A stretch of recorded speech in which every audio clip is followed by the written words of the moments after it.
Yo, yo, yo, yo, yo, yo. We back. Another exciting episode. Welcome to Filoosh Talk. Dame in the building. Introduce yourself, my brother, to the livest podcast in the world, Filoosh Talk. Sure. Assalamu alaikum wa rahmatullahi wa barakatuh. What's up, y'all? It's Umar, man. We back for another exciting episode. We're going to talk about this week's current events, what's been going on this week in music. Jay-Z selling out all the seats in Yankee Stadium. Third show selling out. Shout out to Hove, man. I know it's going to be an amazing show, man. He's selling out crazy. Giving another live performance he ain't performed in years. I know it's going to be an amazing show, man. Good for music. I hate working on the album, too. I love to hear a brand new Jay-Z album, man. Hove, John? I mean, like, he mean a lot to music. His albums never fell. He put a lot of work, and he liked to surprise people, so I wouldn't be surprised if he come out with an album after all this performing. You know what I mean?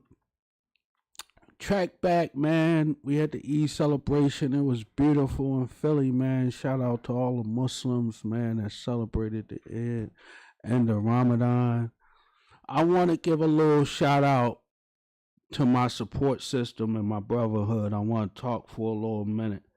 There's something real important, man, I want to tap into. I don't ever really talk about this on the show.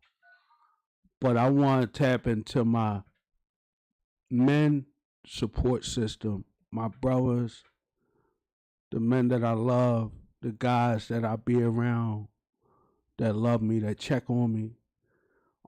I spent in celebration with my cousin Rel, man, TC, from 34th and 100, man. It really touched my heart, man. This is my first cousin. He more like my brother.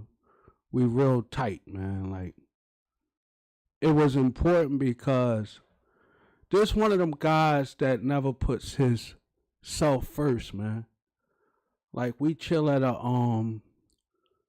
his crib. I call it the hut. You know, all summer we cook out.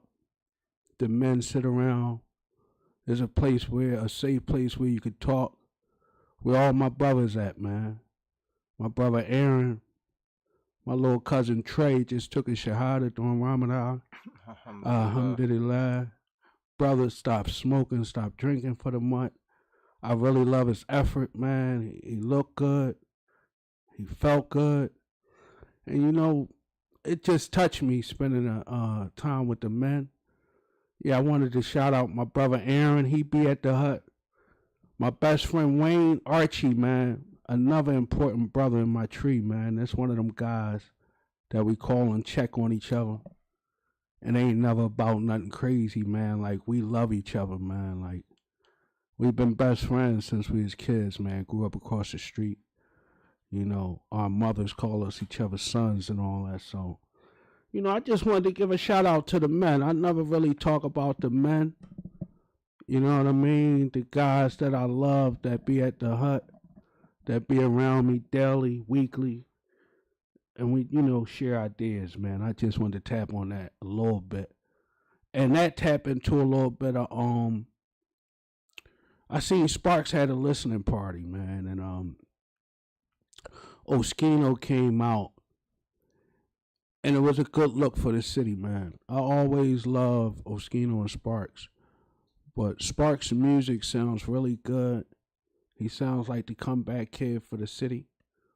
He been away from music for years, but everything I'm hearing sound good, man. It was just a good look to see them brothers hug each other, embrace each other, because life is short, man. You might have somebody you love you don't get a chance to do that with. And y'all can be at odds about something small, man. So I just wanted to tap into it. It was good to see them brothers, man. You know, hug each other and embrace each other. Good for the city. Alhamdulillah, man. That's very important, man. Companionship is very important in the religion of Islam. So, especially like for a lot of us growing up in the city of Philadelphia, being Muslim and having that foundation, you have to be able to have these type of conversations with your brothers and get down to the bottom of a lot of issues, man. I think that's a big part of manhood, man, being able to discuss your issues without getting to any type of physical altercations. You know what I'm saying? Yeah. But the thing, we gotta know our safe space. You know, we gotta know who our brothers is, who we can share with. You know, who probably they ain't really trying to judge you or they ain't trying to take from you. You know what I mean? They really love you and see you through it. You know what I mean? For sure. You know, when my mom passed, God bless her soul, I was at the hut every day. You know, I was in another world. You know, I was spending time by myself. I was in a light depression. But see, you gotta realize, like I say, who the men is, man. You know what I mean? I'm around the guys, man. They made sure I was good, man. You know, uplifting me, keeping me motivated. You know, prayer, all that. We need each other, man. You know, we don't do this by ourselves. We not always okay. At times we gonna go through stuff. You know what I mean? So, shout out to the guys, man. There's a Hey, lot Day, of guys I ain't mentioned. you know something, Day? Since you say that, like, I always hear you talk about manhood. Like, I've been around you for some time now. And I always hear you talk about manhood, how men should approach each other, deal with each other, how our brotherhood should be, so forth and so on, right? Mm-hmm. But bro, you make a statement that I don't agree with sometimes. What's that statement, brother? I'm always open. That a woman can't raise a boy to become a man. Like the boy needs like I don't understand that statement. Well, that spins into the topic this week.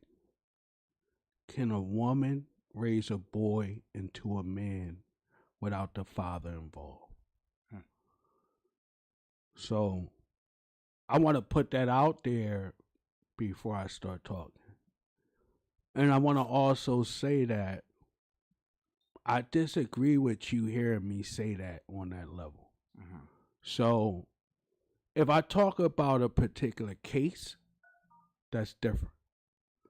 You know, parenting, motherhood, fatherhood, all that stuff that we speak about, maybe debate about, is case by case study. It's not a one answer. It's not a one opinion. It's not a one thing. So if I tell you about my struggle personally, Mm-hmm.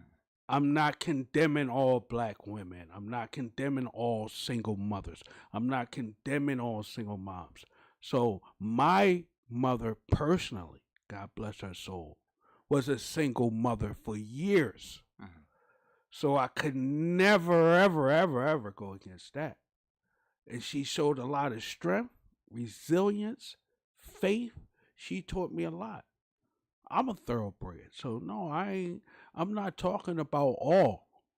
I'm just saying single mothers are beautiful until you run into one that maybe not. That's all I be saying. So help me out. Help me out so I could get this clarification, because not only you, bro, because for sure I never try to single you out as my brother. But you know, like, it's a major disconnect within society. I be seeing on social media, all over social media. It's either the women hate the men or the men hate the women. Like, what, I, what's that about? well, me personally, I don't hate no women, you know. So that's part of, to me, what Filoosh Talk is about. Mm-hmm. It's about healing. It's about the roots of relationships. Mm-hmm. It's about real love, loyalty, honesty, What's needed? Do we need these relationships? Prior thought before we make kids, planning, goals, young people that's out here experiencing life right now before they make kids. What can we teach them and show them about choices? Do you need to make a kid with any woman or any man you don't know? You don't know their family background. You don't know how they think. You don't know their spirituality level. You don't know anything about them. So sometimes we open our spirits up to the wrong people. So we got to be careful. That's all. And it's nothing wrong with saying that. Yeah. Kids, young kids can be protected. Young kids can get their education first. Young kids can find their self first. That's all my opinion is. And that comes from experience. That comes from me having 3 boys and 1 young girl. Yes, that's what I tell my young men. Foundate you. Make sure you educated, man. Make sure you on point. Make sure your goals is right. You can't just jump and impregnate women and start these relationships and you're not prepared. You don't even know what you like. Why aren't they prepared? Because as young men and women, we have to take some time to know and find ourselves for our goals and where we want to go in life. And you can't do that through a person. That means you're not prepared.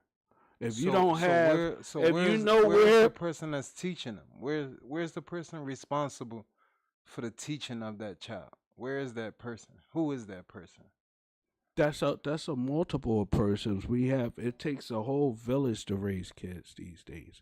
So it could be some of their mothers teaching, fathers teaching, the influence of their friends, the influence of a lot of different things.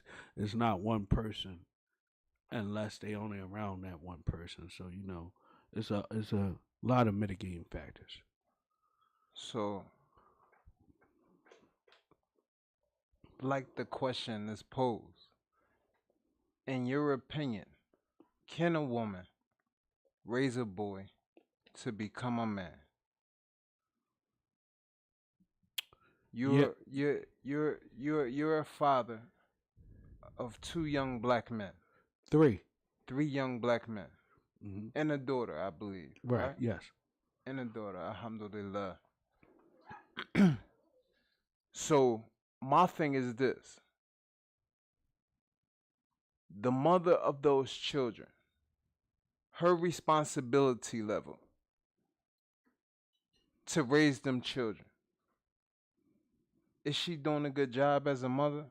Or has she raised your boys to become men? Okay, now that's that's a deep question. Okay, I have 3 different mothers of my kids. Okay, I'm not going to judge them publicly, and I am going to say for the most part, my experience has not been bad with all of my kids. I had some difficulties with one. And I'm not going to really discuss that into too much detail. But for me, parenting is about intent and how the effort you put. I don't think there's no perfect parent. So it's so much that go into parenting. So like we always talk, me and brother Umar, and I just explained to him that it's a lot of factors that go in it. It's not just cut and dry. Sometimes you say, a father can be a great father no matter what. Right? No, that's not a fact.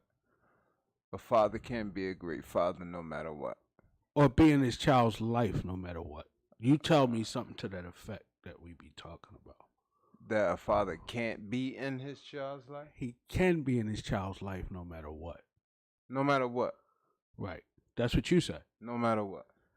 Right. And I just say sometimes there's a lot of factors that go into that statement. Like what? Sometimes it can be a word that we call bitterness, that can break that statement in half, in pieces.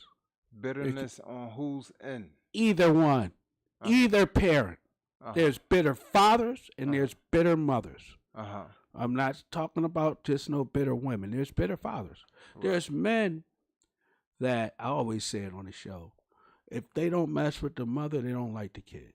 There's men like that. I know some men like that. I'm not that kind of man because I understand that relationships are imperfect and some relationships are meant to be forever. So we still have to parent. So inside of that, what makes great parents when that separation happens is when we put the child first and leave our emotions to the side. Mm-hmm. When we involve our emotions, Mm-hmm. who your next girl is, Mm-hmm. who her next man is, Mm-hmm. if she had a baby, if he had a baby, we lose. Because if you think about it, the math of it, think about it.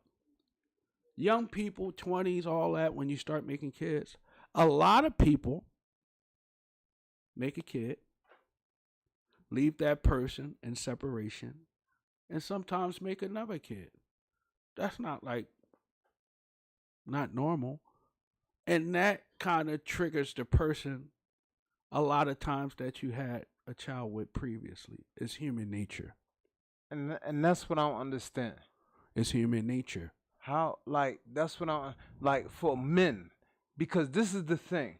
Because me as a man, like, that shit hurt to see men on Instagram portray to be men,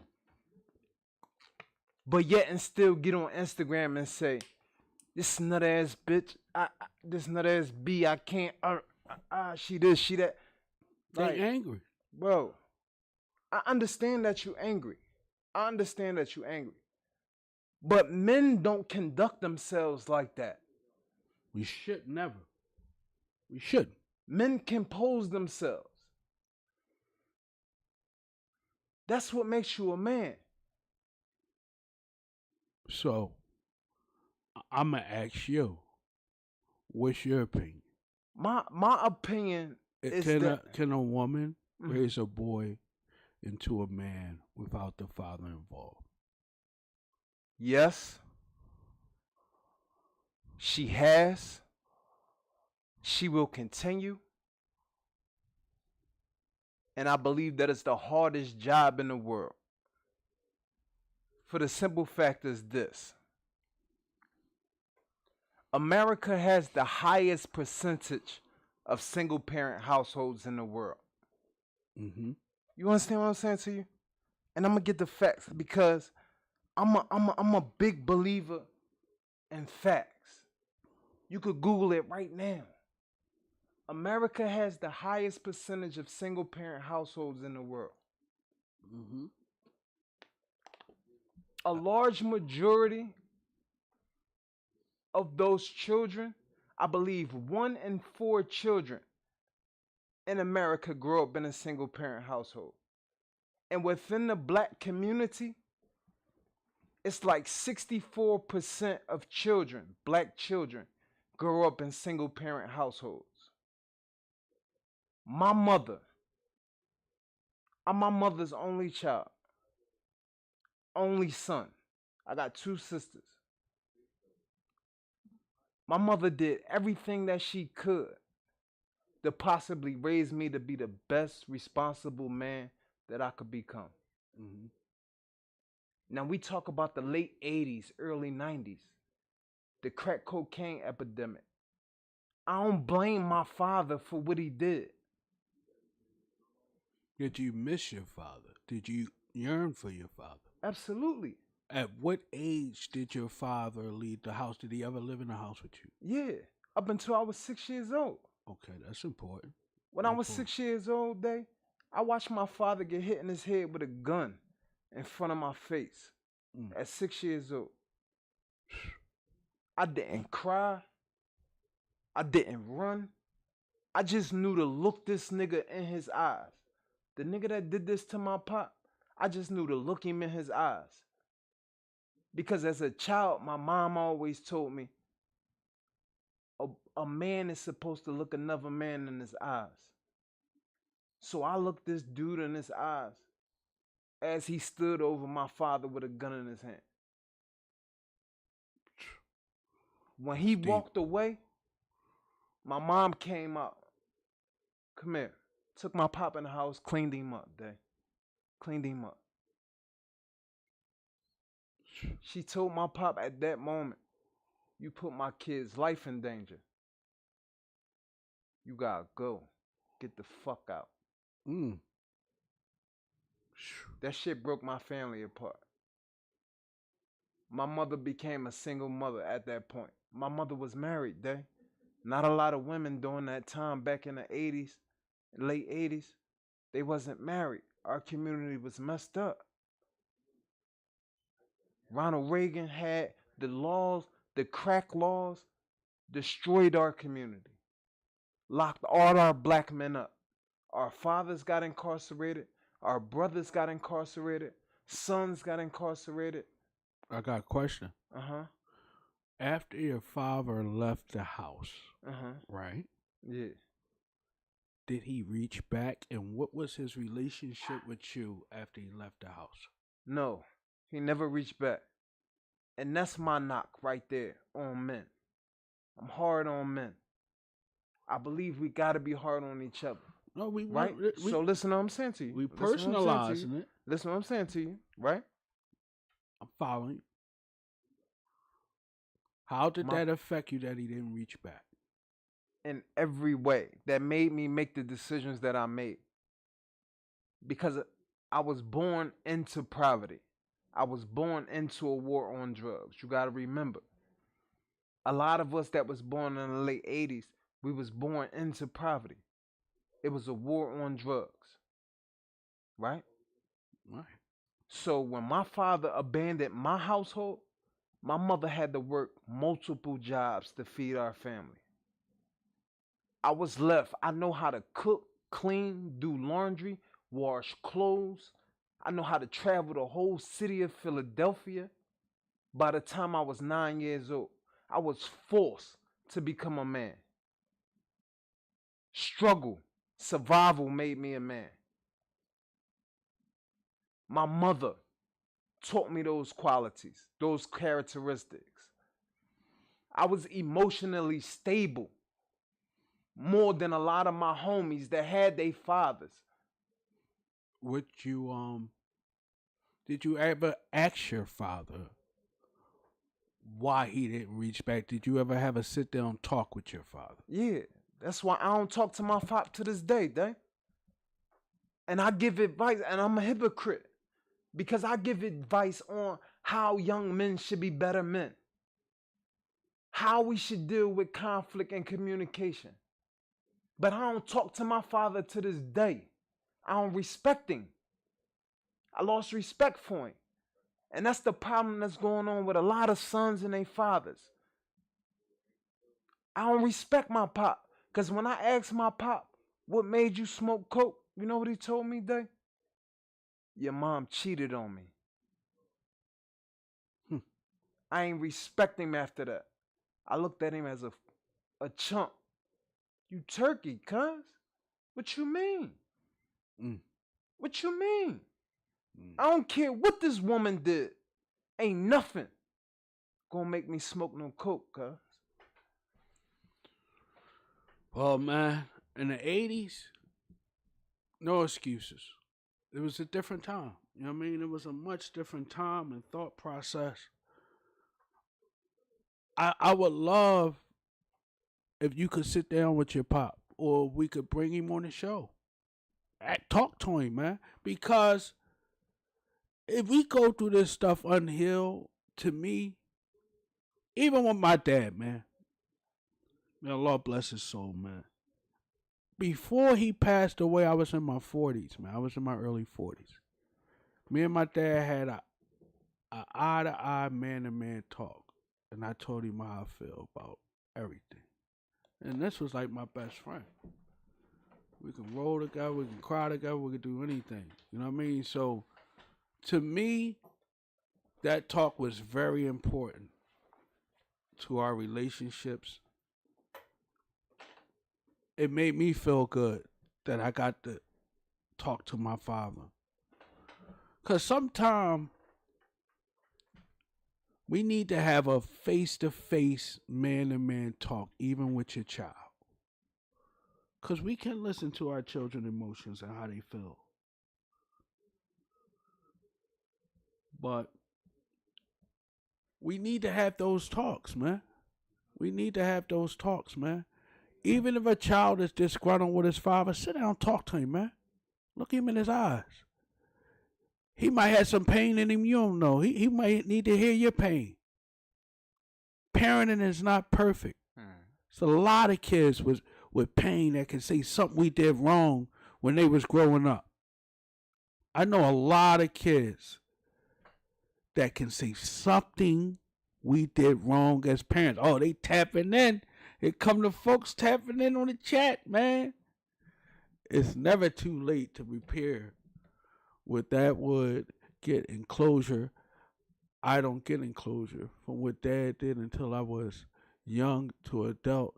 That's my best friend now. And that's a fact, Important bro. Important fact. Whoever that's that a is. fact because it's like, and that's why I always say, as a young black man, even though my pop was smoking coke and I knew what he was doing there, I never heard my mom talk bad about this man. You dig what I'm saying? That's very important. I never heard my mother talk bad about this man. You know what I'm saying? Every time this man will pop up, I will always have my arms open to embrace him. You dig what I'm saying? We got my man tapping in from the P, Fran Daddy SP. He said my pop never bought me much, but he brought me here. For sure. Deep appreciation, Aki. I like that. Sure. Some kids don't appreciate that part. Alhamdulillah. I like that you said that. Cause you didn't give the full explanation on how if your pop was there. But you did say my pop never brought me much.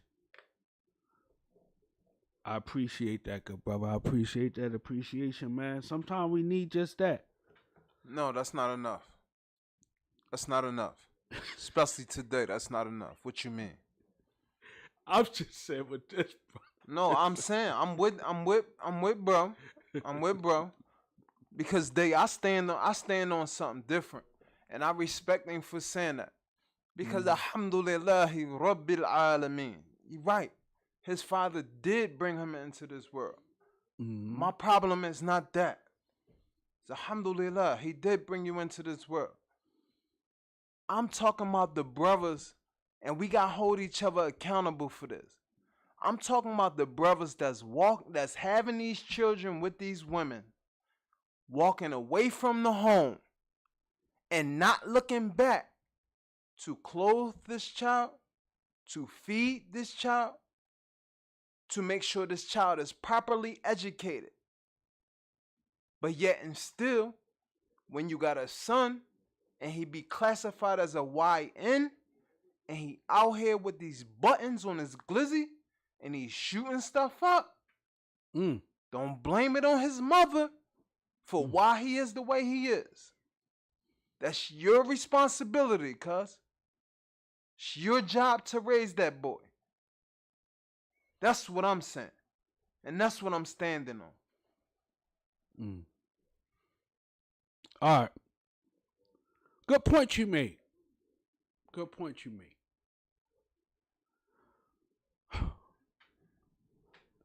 So my question to that, right?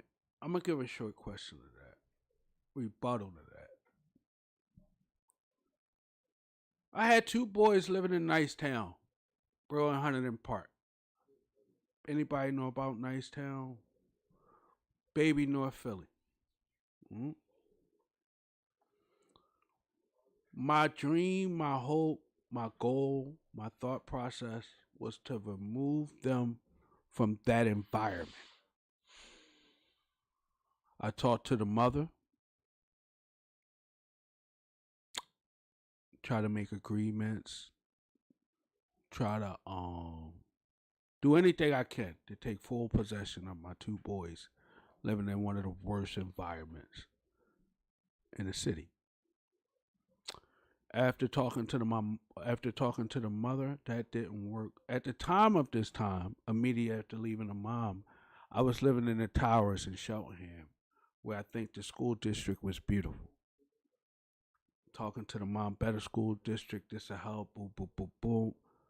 They could be with me every day, take some of the load off of you. You done raise your girls already. Give me the boys.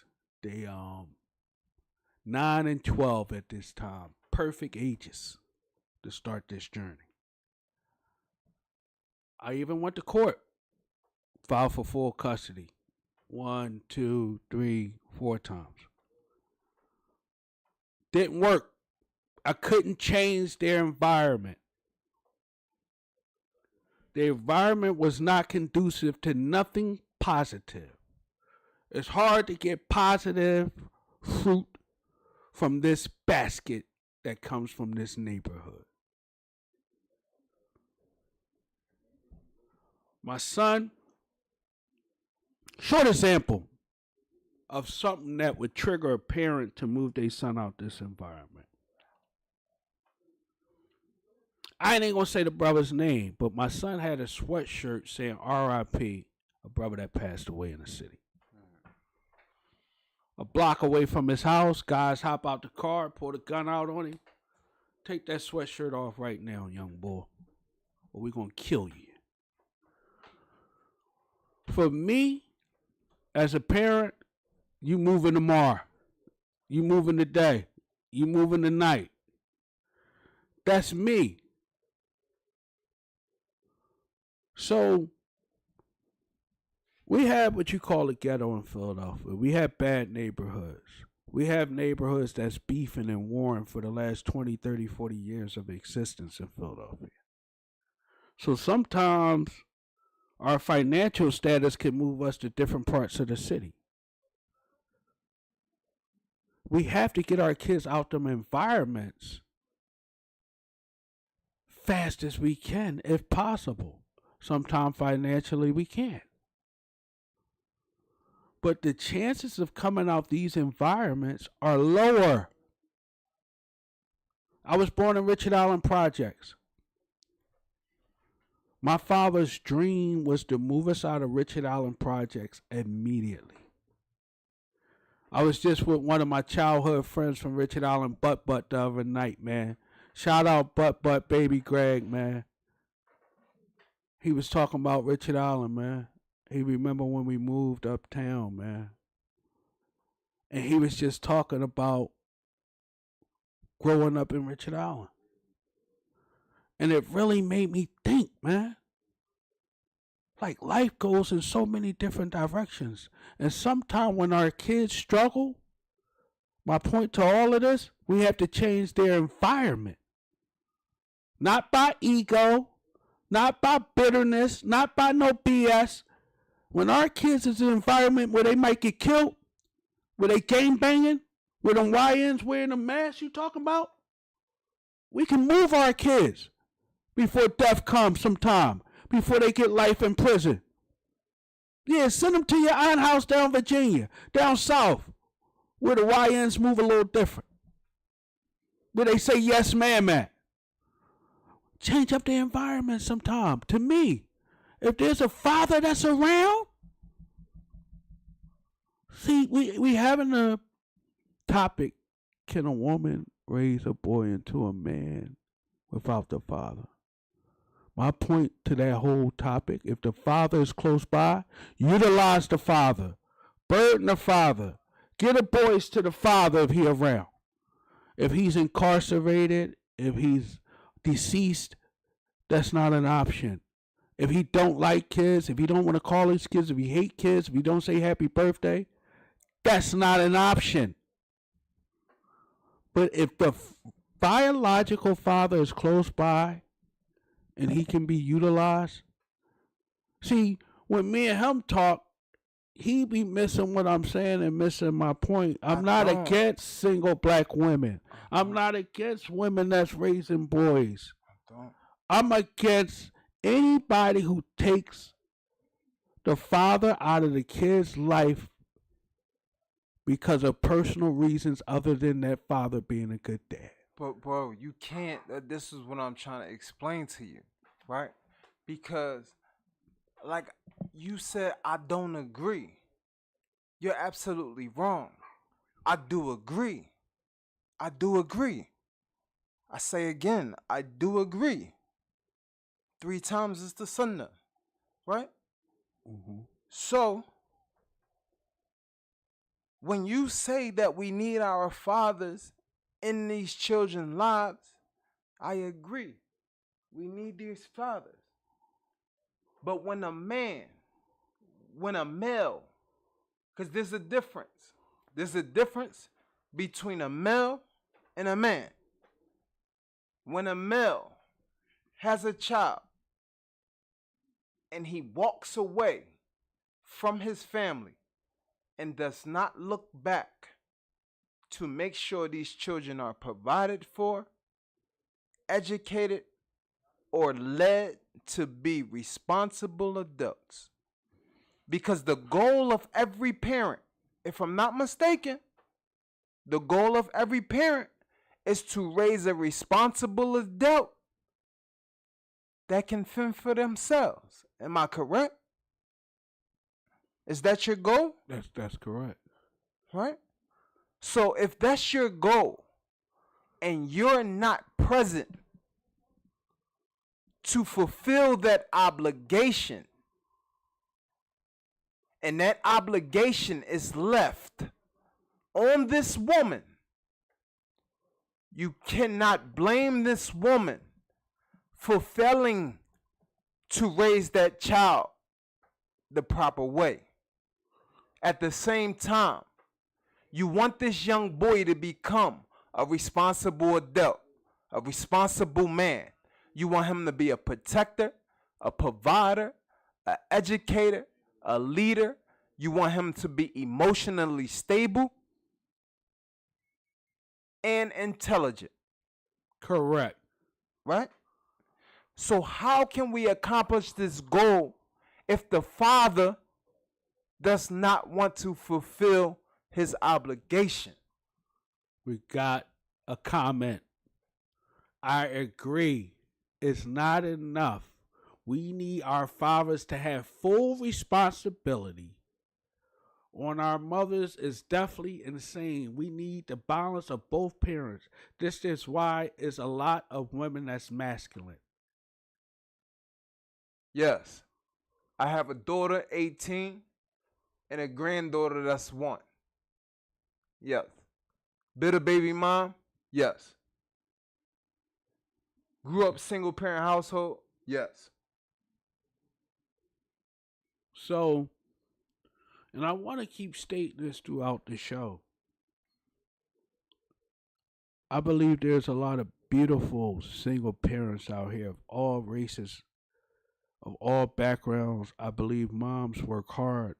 I believe moms carry a lot of burden, work jobs, work while they're pregnant. I respect all women that make it happen, that try to be responsible for their kids, that create a beautiful life. I have nothing against single mothers. You know, sometimes I talk about my struggle. You know, I come from love. I don't come from hate. I come from a father that tried. His intent was proper.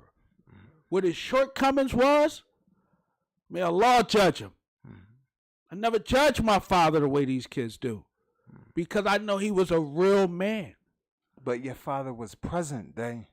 My father was not present my whole childhood, up until a certain age. How old was you when your father and your mother divorced, or the household got broken apart? I would say 10. 10 years old, right? Mm-hmm. Was your father present? Was he coming around? Was he taking you to games, school, feeding you, putting money in your pocket, anything? After that time frame, no. After my father did all that while he was in the house, but me and my father was almost best friends my whole life. Me and my father our ups and downs, our indifference. Me and my father was very, very, very tight. Like I say again, what I did as a child when my mother and father split, even up into my older ages, my mom said, "Why you spend so much time with your dad?"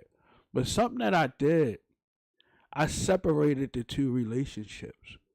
I maybe not been as tight with my dad if I judged him on his relationship with my mother. My mother and father met when they was 14 years old. They known each other 50 years or more. I can't judge their relationship. That wasn't my space. Their separation, my mother and father never divorced, separated 20 something years ago. They were still married until their death. Can't judge that one. Wasn't for me. But my father as a man, I loved him. Love him to the day. I miss him. I miss our talks, our time together. We was really them guys. Yeah, I'm that guy you see riding around with his mom or his dad. I'm one of them boys, man. And I used to eat dinner with my mother and father. They were still good friends. Now you see what I'm saying to you, Day? You won. And every other 4 children that grew up on your block in Richard Island Projects, you one of every 4. It's 2 million people, black African American people in this country, right? 200 million something. You one of 4 on the block, especially in the era we talking about, in the era we grew up in. Because I believe this: the era we grew up in, these are the parents of these YNs today, right? Like, you as a father, you have a young black man that's fit that category, that characteristic. You could say. Right? So, we are responsible as parents. We are responsible for what's going on today. And as a man, when it comes to me raising my child, when my daughter decided to have that child at 17 years old, I was in prison day, and my family told me, you know what I said? I take full responsibility. Because as a father, I abandoned my obligations. I ain't blaming on her mother. I ain't say her mom was raising her bad. I put the accountability on myself because I abandoned my obligations. My job as a father was to raise her, to teach her about safe sex, to have those type of conversations with her so she will know that her body is a temple, that her body is sacred. Know her value. You wonder why y'all saying these young women today or these black girls today, they vicious, they approach you, they want to have sex, they whores, they whatever you say. You know the reason why? Because she ain't have a father to raise her and teach her what it was to respect herself as a young black girl.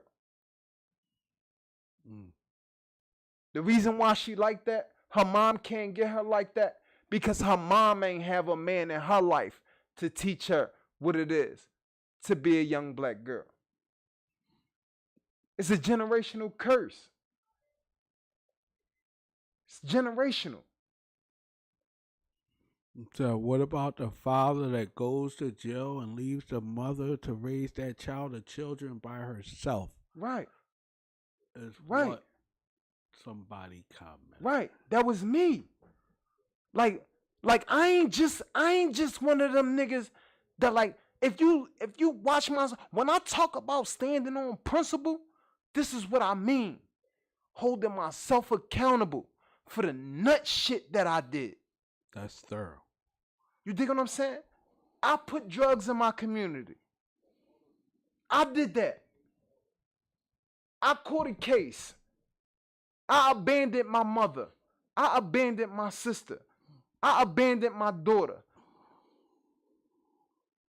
I abandoned all the women that I'm responsible for educating and leading. Mm. No matter what religion it is that you follow, the man is the leader of his family. The woman comes from the rib of the man. Mm. Eve came from Adam, alayhi salam. Yeah, she weak. Mm. Yeah, she weak. She come from your rib, Nick. Yeah, she ain't got no guidance.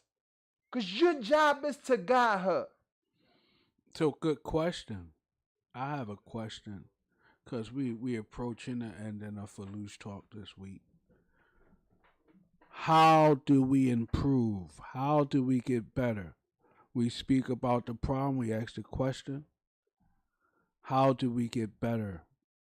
Simple. It's simple. The same way, because you got to understand something, Dave, right? The same way we going through what we going through in this country today as a nation of people, as black people, the reason why we going through what we going through is because it was a blueprint for this. This was designed by the slave owners that brung our ancestors to this country. It's a blueprint. The reason why you don't like this dude because you jealous of this dude, and you can say if it's a myth or it's folk legend, but this bull Willie Lynch, however it was designed, in his letter he tells you, put the younger of them against the older of them. Meaning, put the older men against the young. What we going through right now? What the old heads say about the young boys? This young boy's stupid, man. They ain't got no sense. What the young boys say about old head?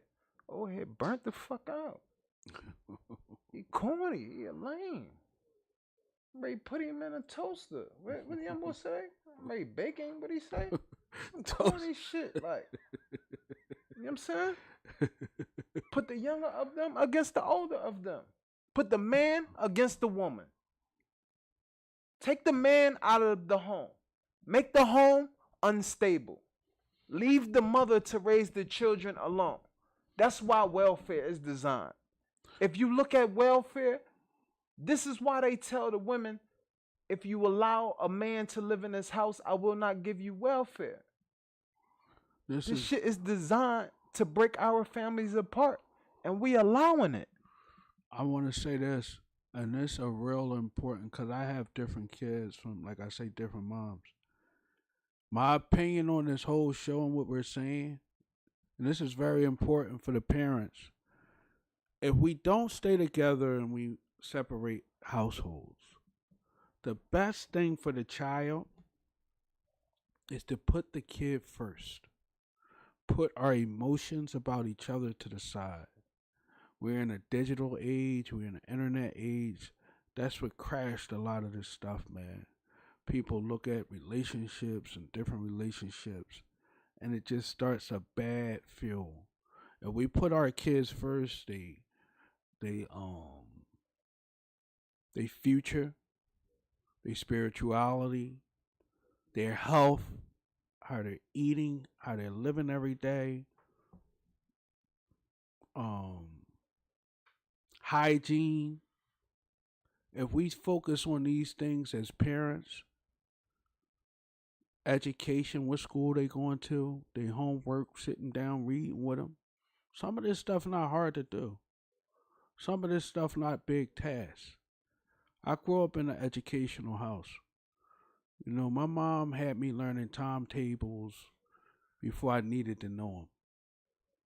And I try to pass the same on to my kids.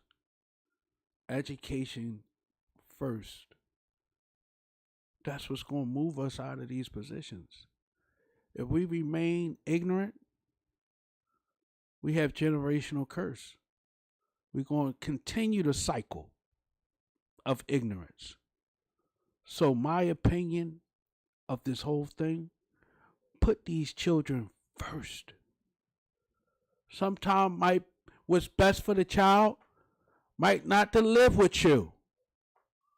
What's best for the child might be a better school, a better environment. If Juju and Boo Boo got killed around the corner, it's time to go. They friends and they beefing and all this BS going on. It's time to switch environments sometime. Philly is a small place. Philadelphia is a small city, man. Sometime we gotta switch environments, man. Can I ask a question quickly? Eric, was you in your child life growing up? Somebody asked, was you in your child life growing up? Yes. I was in my child life off and on. Like, I just came home from doing 10 years in prison. Prior to that, I did 6 years in prison. So I was out in the streets, running around, being ignorant and very immature.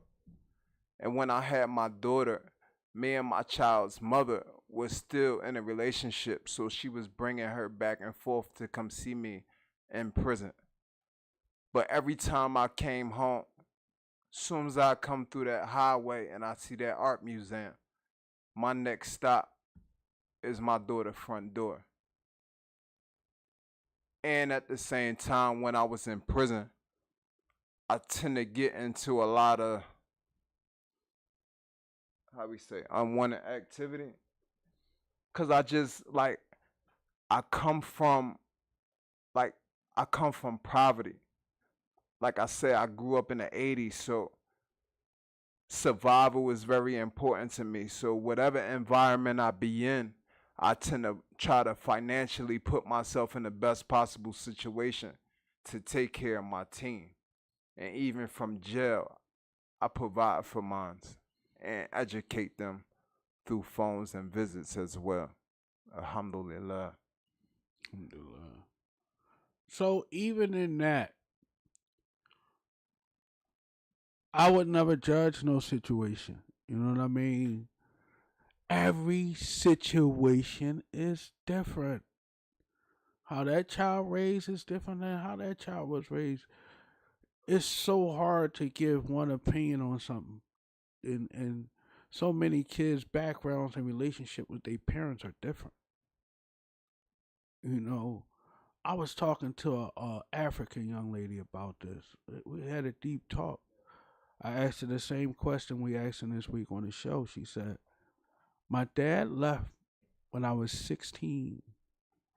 Him and my mom broke up. And he said he left for happiness. She was telling me a little bit about the African culture. Well, where's she from? She from Ghana. And it was just a deep mindset. She was even telling me about the meeting of sitting down with her father, asking him about leaving at while she was 16. And I just thought it was deep that how deep all of our backgrounds was different. She said her father gave no explanation. He said, this is my word. I want to rehash this. I don't want you to ask too many questions. He was very harsh. And she was saying, she was telling me how time speeded up. And she was telling her father what used to play back in the day don't work right now. You know, I'm emotionally torn. And you got to bring me more than that.